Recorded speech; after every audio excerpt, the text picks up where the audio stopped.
Here with our general warm-up, and we're going to start with jumping jacks. We did in and out jumps, which if you look at just the feet, it's the same thing. The point of doing jumping jacks is to really open up through the shoulders and the T-spine, okay?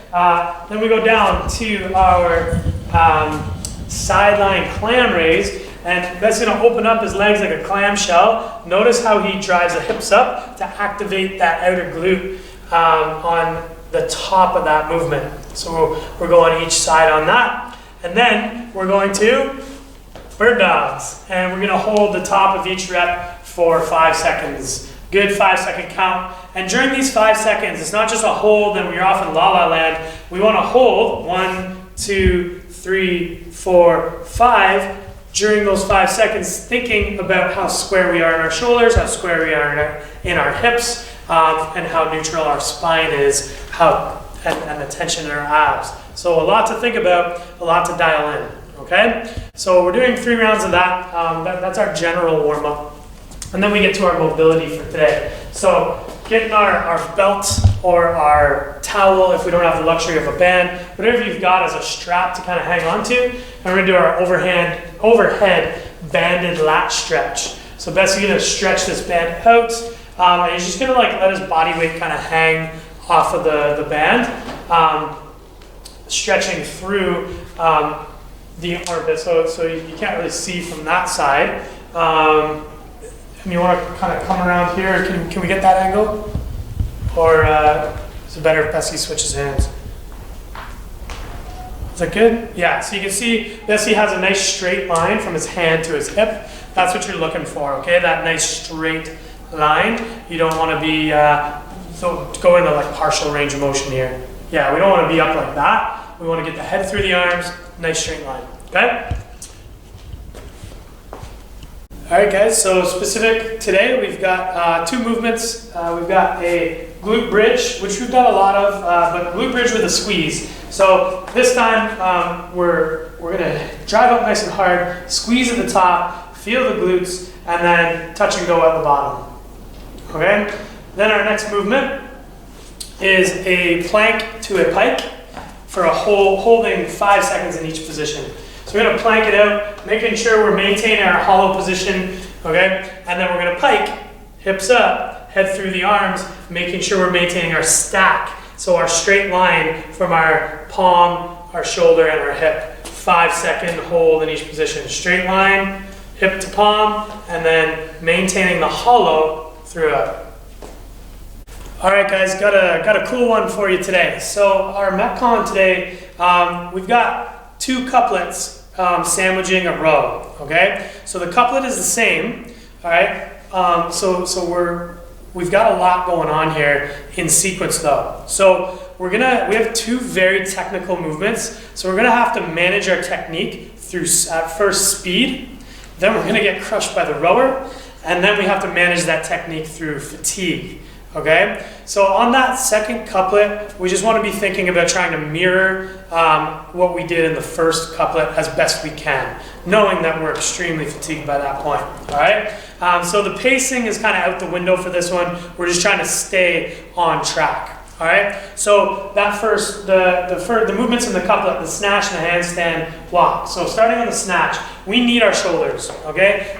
Snatches require a lot of shoulder, and it does, when we turn that over, it does act like an upper body push, even though it is technically an upper body pull.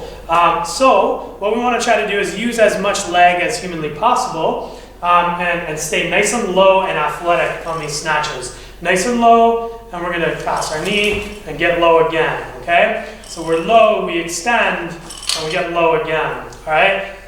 Driving with our legs, being stable with our legs, and catching with our legs, cycling this bar fairly quickly. Okay, so we're gonna talk about the handstand walk. Normally, when we talk about the handstand walk, we talk about the linear action of our hands, front and back. Okay, so like we talk about pushing off of our fingertips and not putting the brake on with our palm. Okay, so why I'm facing in front of you like this is because we also have like the lateral positioning of our hands. Okay, oftentimes when we do any movement, it's natural for our bodies to want to avoid the resistance. 9 times out of 10, it's most beneficial to do the opposite. We need to go through the resistance and use the resistance. So the resistance in a handstand walk is the stability. So when I put my hands under my shoulders, I have this nice stacking. As my body gets tired, I avoid that stacking by going out wider. We see this a lot in handstand push-ups too. That's why a lot of people in the open have troubles with the line standard over time. So not to digress, for the handstand walk to kind of give us a physical actionable cue to work on keeping our stacking, keeping our hands underneath our shoulders, we have this cool little measurement here. So we measured Besky's just outside his shoulder width stance. So get a little bit outside your shoulder width stance, and that's where you're going to want your hands to be. So he's going to enter this little track that we have here. I wouldn't do this for the workout. I would do this in your prep before the workout to get your heads around this cue. And then Besty's going to just walk through this track, pretending like he'll get an electric shock if he touches the side. All right, now Besty's a good handstand walker, and he's struggling with that. So it's a really good drill to do if you have good handstand walks. He's going backwards. Really good drill to do, just like 5 feet of it like we have here, or 10 feet.